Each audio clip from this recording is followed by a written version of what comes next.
On today's episode of Gathering the Kings. For that person that wants to scale it, they've got to figure out what their walks are and how to get on base. You don't have to try to buy the home run. Don't buy the triple. Don't buy the double. Just try to get on base. You are listening to Gathering the Kings with Chaz Wolfe, featuring fellow 7, 8, and even 9-figure business owners who have real battle scars from business and life, but have prevailed as the king that they are designed to be.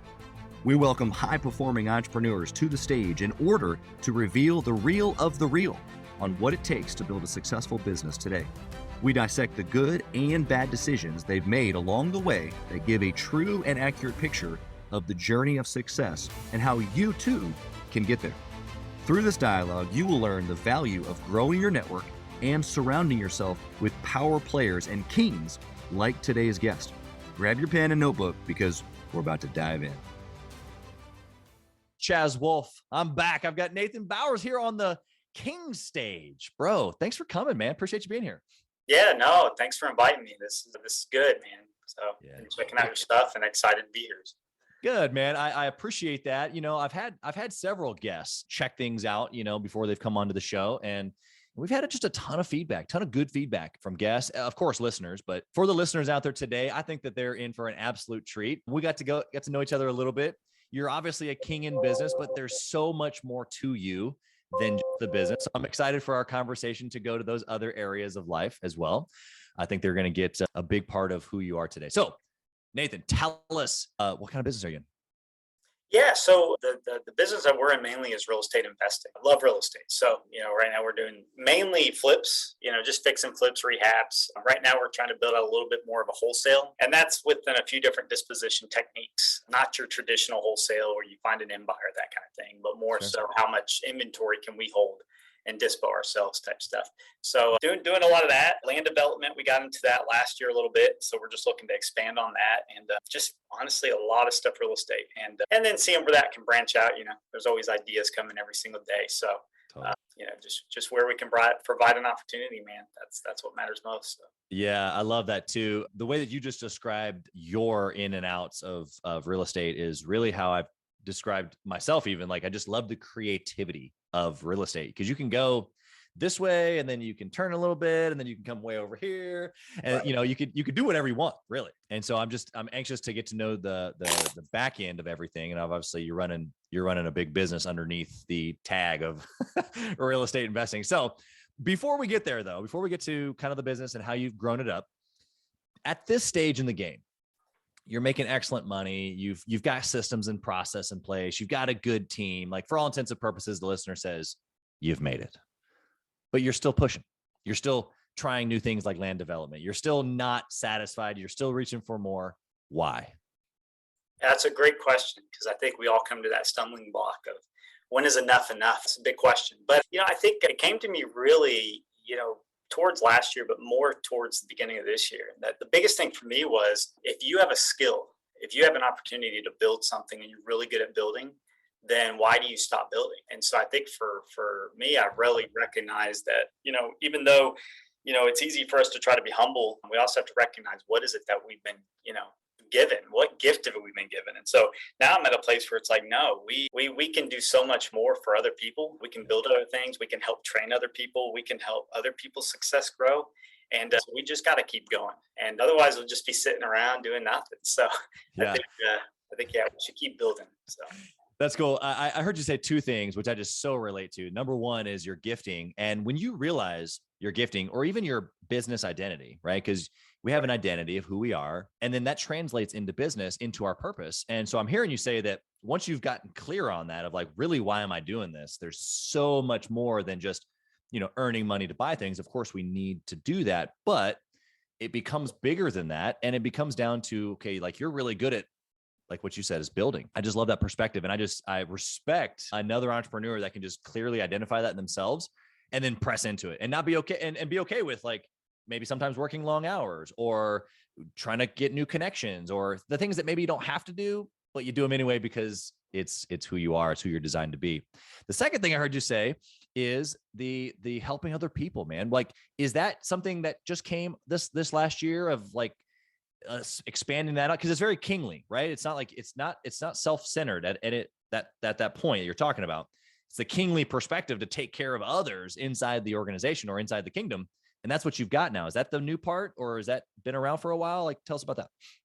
Yeah, I mean, I think it originates with just discipleship. I think it's that model of discipleship. At the end of the day, and it was back in my retail days, I could share a little bit, but I always found myself flocking to try to help the people that were credited as, oh, they're not very good at what they do, or oh, they're not supposed to be here, or oh, they're upset, we should just go ahead and terminate them or fire them. And it's like, there's a reason why they're here.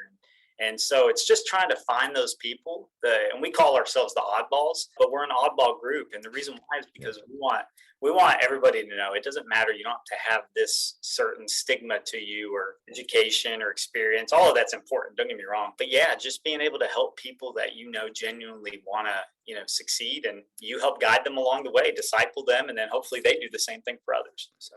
Yeah, I love the word disciple, because it puts a whole nother spin on teaching, coaching, training. There's a personal element there. It's actually funny. It was a couple of years ago, before I really started doing any sort of like strategy coaching with entrepreneurs, of course, before this podcast, before any mastermind groups, I would say to my wife, I want to disciple business owners. Do those go together? I don't know what that means, Right. So I that's the first time I've heard someone else say it like that. So I just, I'm getting the chills over here, man. Okay. Tell us at this, like you've told us why you push at this stage, but tell us how you got started into business. Was it real estate was the first business? Were you in business before that and you stumbled across real estate? Tell us the beginnings. Yeah, just a quick short intro, started young working and had a family when I was 18, got married when I was 18, had my first. So in that stage, it's like, I got to work to survive and provide. Yeah. So got caught up into the whole, hey, let me go ahead and work and try to run up the corporate ladder, did all that for a while. But, I always wanted to get out. And so that's kind of our thought is we got to get out, we got to get out, we got to get out. But there were a couple of moments, and I go back to this one moment where I really thought, man, I want to run my own business. And I had this product, and it was the face mask. It was a ski mask for elevation mask. And I love this story because I knew that they sold, and I'm like, these things are $100 plus a pop. And so I ended up buying some from overseas and didn't have any clue on how to do this, but I ended up drop shipping them on eBay. Sold like $2,000 in like one day. Wow. And at that moment, I got kicked off for doing it. They were covered overseas. But I learned a good lesson, and that was that if you know a product and you have an audience and you can sell anything, so you just have to really understand that. And so really that, and then we did some bounce houses as a business on the side, and while I was working, and then it just came into real estate, and just that jump all in. That was kind of what started it, though. Just seeing that you can take something, make money with it, and flip it. So. Yeah, that's really cool that you've kind of had a little bit of a runway or an on-ramp into, like you said, getting out completely. And I've actually coached a lot of entrepreneurs to do that. Like they've got an idea, they do a bounce house on the side, or they're doing something on the side, and financially that makes a lot of sense. Is that kind of why you guys did that? You didn't jump right away into like full-time bounce housing because it was just supplemental, or were you trying to get to that, current point of like certain savings, or what was the plan back then? Yeah, I mean, I think first off is the idea. You want to start something, but you still want that comfort of having your job or whatever it may be. Sure. Yeah, I know that. But at the end of the day, you're only limited by how much time you have, and especially with family, you can't go full time into something. So I draw business plans on, hey, this is what it would take for me to leave and stuff, and that kind of thing. But I do believe we had, I want to say it was about 9 months of savings when I finally left, and that was actually crucial. I didn't know it at the time. I thought, oh, I'll be fine. But it actually took me about 6 to 9 months to really build what we ended up having today. And so, I think you have to take risk. I tell this to my friends all the time that want to get out of places. And it's like, at some point, you're going to have to take a leap because you just can't give that much time to something else. Yeah. It's not your baby. You know what I mean? So, yeah. I think a lot of entrepreneurs realize that. And even for the guys that are listening right now, they're building a 6-figure business, or they have a 6-figure business. They haven't built the 7-figure, and potentially they're distracted even in the same as if having a job. Like, and that's really the core principle of what you're saying, is that at some point the scale tips, right? And you've got to, you got to press in over here. sounds like you guys did it in an ideal scenario where you had some savings, you gave yourself some confidence, a little bit of a runway to just like press in, not be worried, stressed. I'm sure that there was plenty of worry and stress, but we'll get to that. The entrepreneur who's listening right now, and they're like, I'm just like, get this whirlwind of stuff. How can you translate like leaving corporate America, jumping all into real estate? Like, what would you tell the person who's already probably made the jump, but they just like the all in factor that we're talking about? How do they go all in like again, even where they are now, to be able to get to the greater level? Well, I think one of the biggest things you got to tell yourself is, hey, if I gave 50 to 60 hours towards a company, whether, if you include drive time, you include all the breaks and lunches and what it may be, then Right. how do I take 50 and 60 hours and be disciplined and just put that 50, 60 hours into something else? And if you truly put all that time and dedicate all that time and you say, I'm going to be disciplined to go and work for myself for this amount of time, then you're going to find a way to just really explode that business. And I think if it's something you're passionate about, most people leave because they want to do something that they enjoy, or they're wanting to build something. So you just got to find that one little thing that says, hey, I just need to twist this and do this, and then let me scale it 50 to 60 hours a week. And then you're just going to end up hitting a zone where you're just going to end up exploding. And that happened for us, and I think it happened for anybody. You just got to find that right thing to kind of push. So. That's good. I love the idea there. Let's dig into some of those things you're saying that you're pressing into along the way. Of course, you've made good and bad decisions. So tell us about a good decision that you made along the way that just really helped catapult your growth. Yeah, a good decision. I think understanding what it's going to take to do the next step. So for me, one of the best decisions we made was we had a good chunk of money from a deal that we had, and it was our first flip that we did. And I knew that amount of money was going to pay for the down payment, the rehab, and so forth. So in essence, it was an easy transition because that was a bonus. That was a chunk that I wasn't going to use, and I was able to take that and use my knowledge that we had already in real estate, and then we were able to do the process. So I never felt that loss, so to speak. It was already. It was a good decision because it's what propelled me to do it and do it and do it. So now I knew my basis was this amount of money. Now I just got to take that and double it. And then if I want to do 2 more, I've got to double it. And if I want to do 4 more, I've got to double it. And so now you understand your structure behind how you can grow really fast. Yeah. Okay. And so for the person listening right now, and they're hearing this decision of basically taking winnings, investing, creating a process where you can basically predictably grow is what, in essence, what you said, right? Exactly.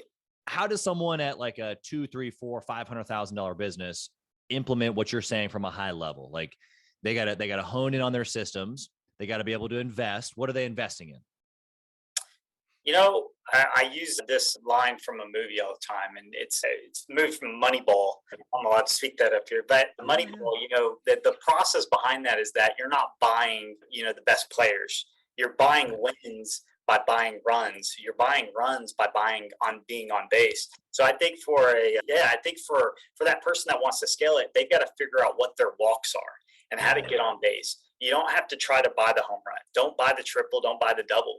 Just try to get on base. And then how do you get on base? A lot of times. So one thing we say is we always buy profit. We don't buy houses. We buy profit. Why? Because I just want to know how to get that walk, how to get that single.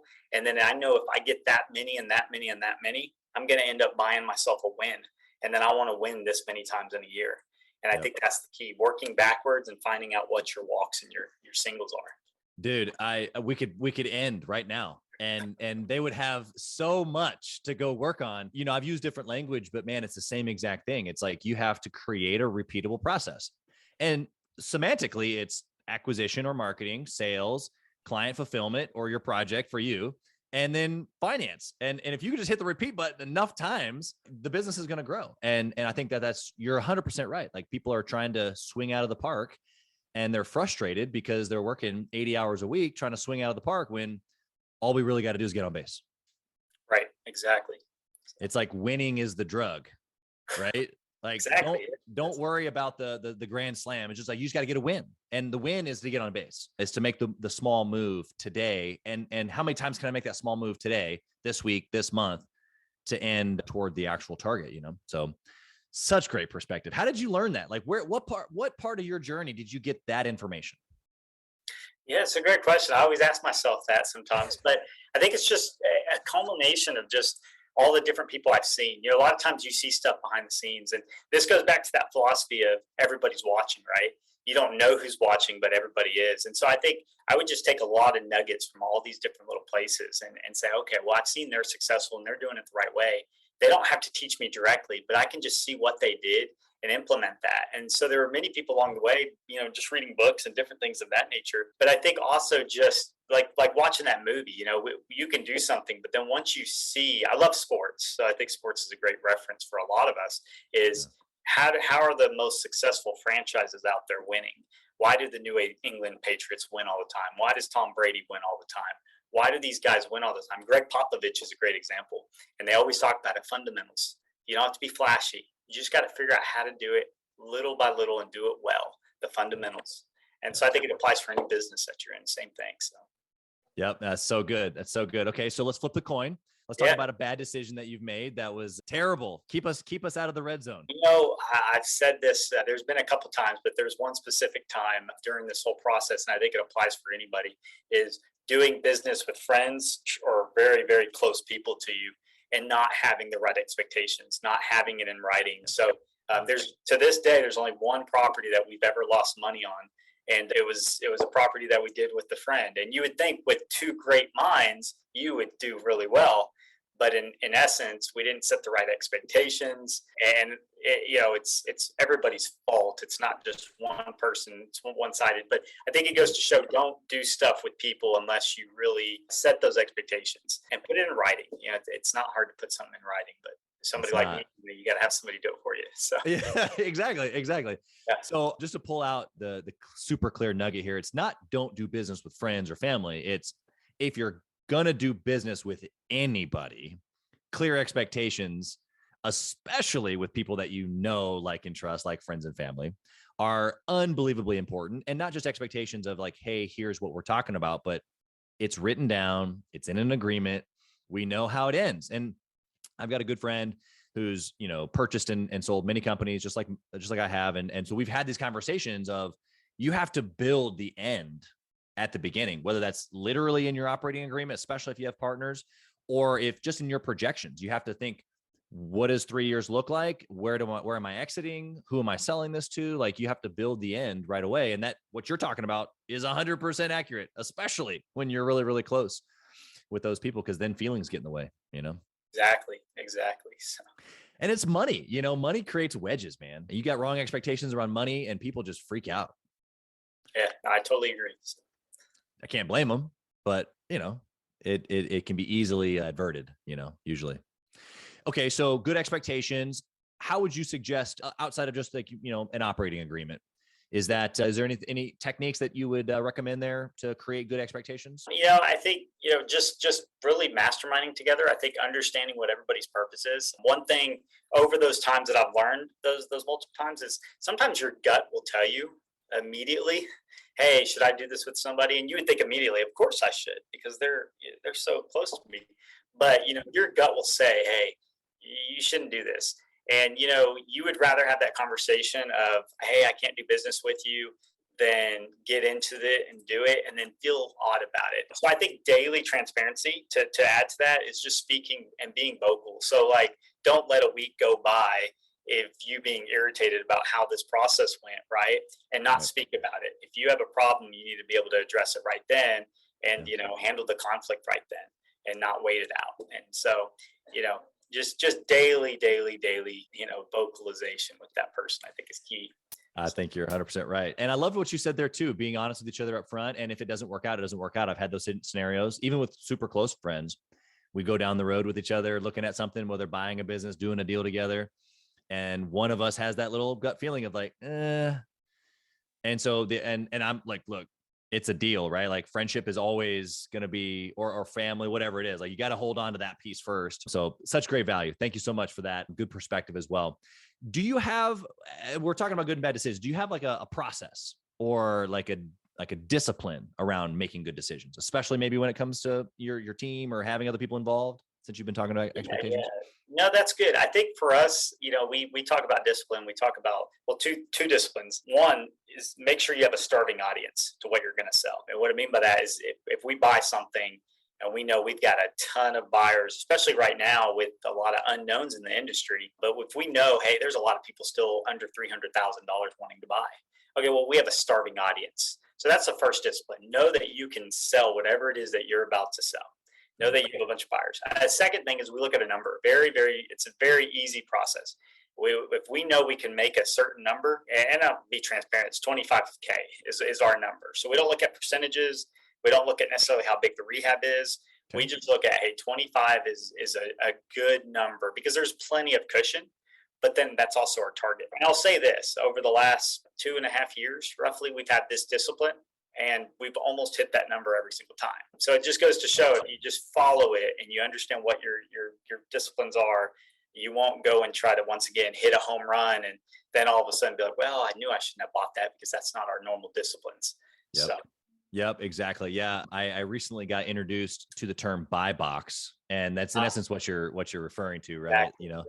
I used to call them bumpers or parameters, whatever you want to call them, but you have these things and you do not do things outside of it. It just, right. It is your guiding principle. And so I love that, especially for you, exactly what you're trying to buy, trying to who sell it to, how much money you're trying to make on it.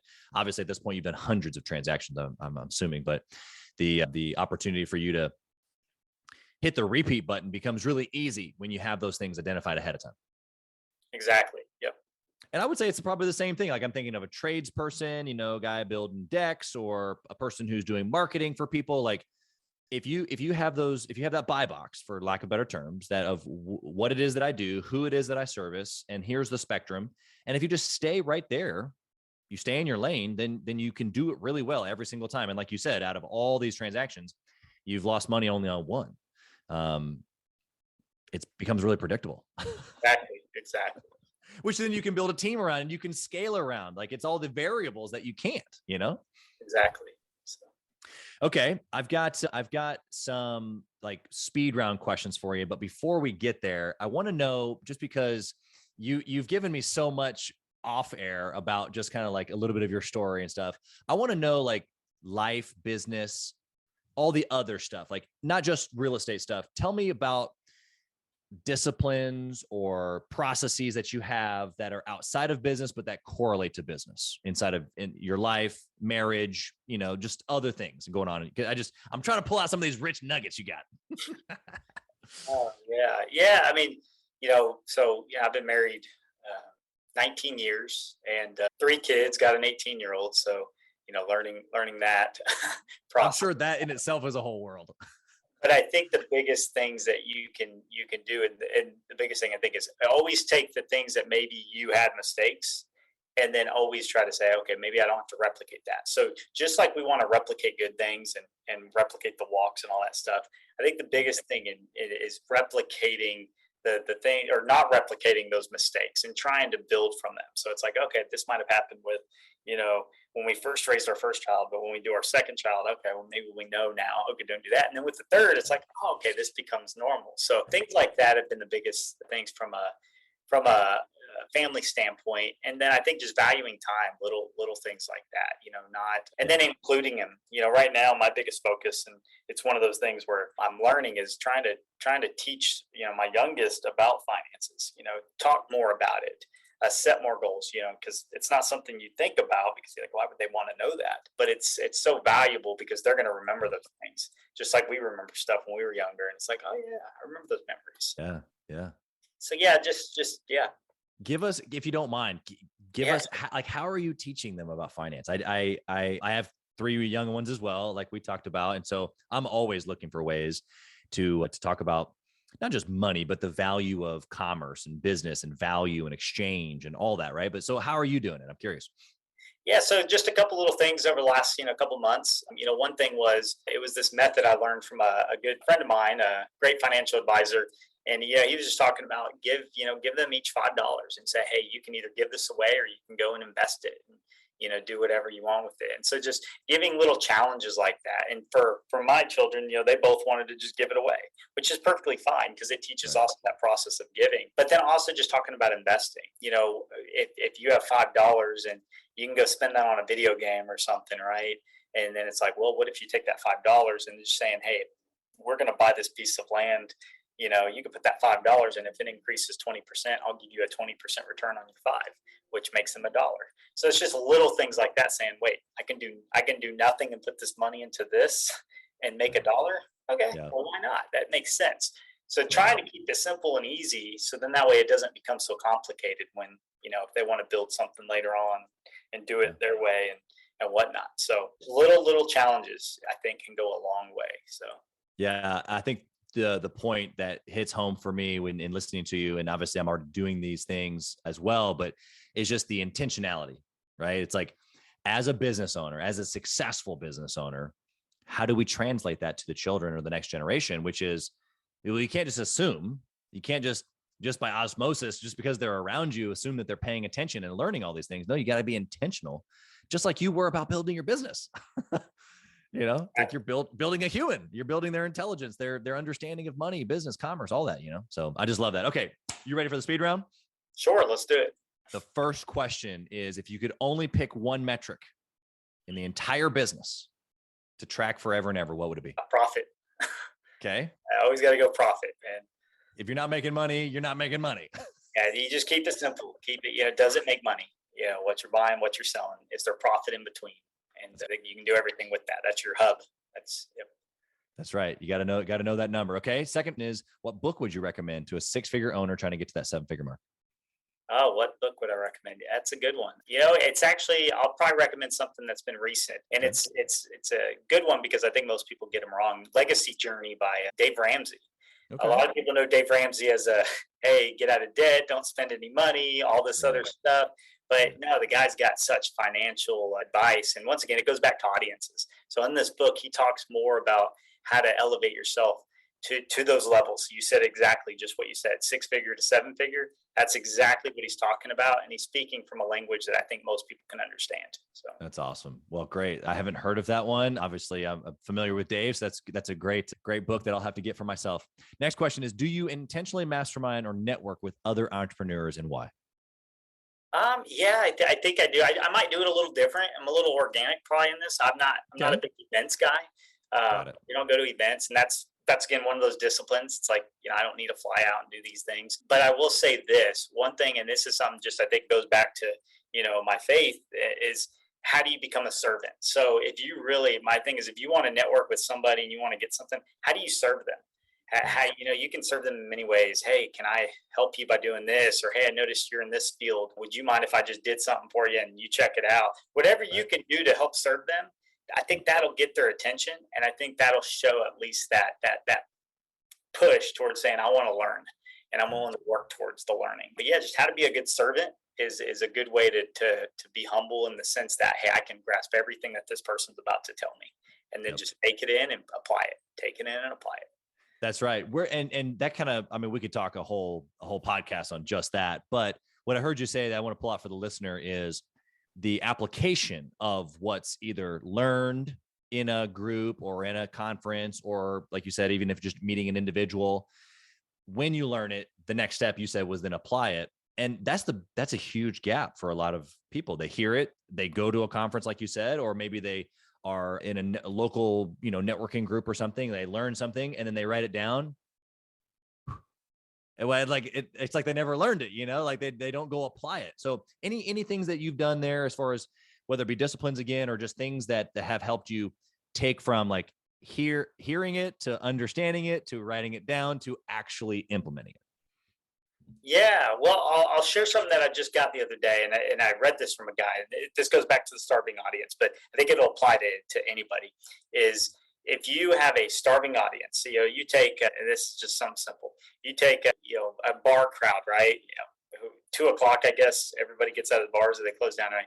And he says, if you had a table with 100 hot dogs and they were the worst hot dogs in the world, you're going to sell every single one out.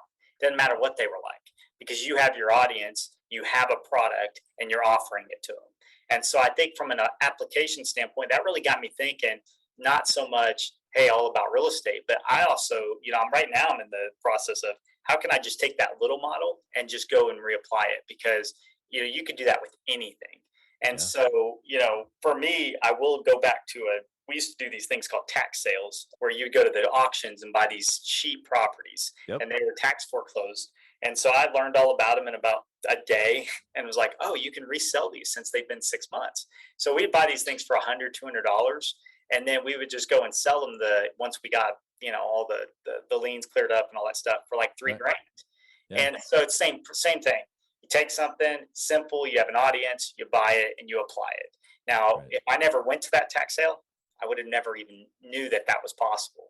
Right. And then, a lot of people started finding out in the last 2 years and they've dried up, but come back, because it's just what our market does. So things like that, take something small, go sell a candy bar, go sell some sodas, go get a vending machine and put it in a gas station or something, or, anything small, watch the return. So. Yeah. It's a good principle to follow. Second to last question. Actually, this is the first podcast where I'm going to ask a new last question. So I'm going to save on that one. But the previous last question was, if you lost it all, Nathan, what would you do? Oh, if I lost it all, what would I do? I would probably find same thing, just exactly what I touched on. I would find a way to take something that was trash of somebody's, because a lot of people throw stuff out and make some money on that and then just flip small and then flip big. Keep flipping until you get to a larger scale. So, whether that couch that needs to be cleaned up, that was thrown out and then resold on Facebook for a few $100. Hey, you just made a few $100 in a couple hours. Just constantly doing that because everybody has a different value for something. And you just have to find your end buyer. So if I was to start it all, I would do that. And I would do that to get to a point where I could buy real estate. Yeah. And then once I get to real estate, just repeat that whole process. So I love it. So I heard you say you wouldn't give up, you wouldn't fold in, you wouldn't, roll over, and you would go back to what but more specifically, you'd eventually find your way back to real estate. And so it obviously is a key player in what you see your future being. Yeah, I love real estate. Real estate's great. It'll be the hub of what we continue to grow in for sure. So that's awesome. Okay. So the new last question for Gathering the Kings podcast, here it comes. Ready? If you only had 1 hour a day to work on your business, how would you run your business? I only had 1 hour to work on the business. Yeah. I would definitely take a platform and I take a platform like Voxer. Voxer's a good one. I would basically say, who do I need to talk to in that hour? And if I need to talk to 30 people, then that means I got 2 minutes a person. And so I'm going to send one 1 minute Voxer out, and then I'm going to get one minute Voxer back. And that's it. And find a way to communicate to as many people the most important priorities of that time, and then run from there. So yeah, love it. Good answer. I'll be curious to see what the other folks behind you answer. That's a good question. It actually got brought up just maybe a week or so ago. It was a question asked of me and several other folks in a room. And when I thought about it, I was like, wow. And I just immediately fixated on how I would do that. And I already obviously have some really, really keen ideas similar to what you said, but it just, when you put yourself in the perspective of literally limiting your time, like we all have the same amount of time, so we are limited by our time. But as entrepreneurs, especially as someone like myself, who I just don't have a problem working hard. Like I love working hard. Right. And so like an 18-hour day is like, whatever, but if I only had the 1 hour, how would I structure that? And so it's not just necessarily always about the grind or the grind culture. It's more so about systems and high level. And so I find myself in both camps, obviously, constantly, because I'm always wanting more. But I think that mindset of limiting your time even on purpose, like when you don't have to, limiting it down to the 1 hour. I had one guy, actually, a buddy of mine, that I asked the question to just because I was curious of some answers right away. And he said, I would talk to the one person that runs my business for 1 hour and make sure that everything was on par for how it's going. And then I would limit it to 1 hour a week. And then I would limit it to 1 hour a month. And then I would limit, just like continually and it wasn't just like the 1 hour. It's like, let me break it down even further. And even that was just like, Yes. We got to get to that place. So good. If the audience connected with you, Nathan, and they want to just get to know you better, they want to maybe do a deal with you, they want to invest somehow, maybe potentially, if you even offer that, how do they find you and connect with you? Yeah, so I mean, I'm pretty active on Facebook. Facebook's a great thing. You look me up, Nathan Bowers, or you look up the Ambition Group on Facebook. You can email me, nathan@ambitionrealtygroup.com. And just however you want to get a hold of me, just reach out. I'm all about helping replicate the process. This process is, I've seen people replicate exactly what I've talked to them about before, and what we've talked about. It's a simple process. I don't think any industry, it makes a difference. You just have to know the industry. But yeah, we can replicate that process. And I would love to see people scale and grow. It's what it's all about, and seeing what they can be capable of, because we all have it in us. We just have to pull it out of us, and we got to actually push. Be a little uncomfortable, but it's good. So. That's cool, man. I appreciate you just making yourself available, and of course, bringing value today. Man, the listeners got a ton here. So I just so appreciate just your perspective, your experience, all that you've pressed into in the marketplace, your success even. And we just wish you absolutely nothing but success in all that you put your hand to. So thank you for being here. Yeah, no, thank you for having me. I appreciate it, Chaz. Yes. Thank you for listening to Gathering the Kings today. I hope that you were able to pull out a few nuggets to go apply into your business right away. More importantly, though, I hope that you're realizing that it takes more to be successful than just being by yourself, doing it all on your own, carrying the weight all by yourself. What I have realized, not only in my own journey from multiple businesses and multiple different industries, and now interviewing literally over 200 or 300 other very successful 7, 8, and 9-figure business owners, is that it's tough to do it alone. And so Gathering the Kings literally exists to bring together successful entrepreneurs. In fact, we are putting together 1,000 kings, specifically who are grateful but not done. We're intentionally assembling kings who fight tooth and nail for their business, family, and communities. And here's what we believe, that in the pursuit of excellence in those areas, that it ignites within us the responsibility to govern power and forge a lasting legacy. So if that relates and resonates with you, and you know that you need people around you, sharp, qualified, other very successful business owners, I want you to go to gatheringthekings.com. I want you to take a look at what we're doing and see if it makes sense for you to be part of our pursuit to 1,000 kings. Talk soon.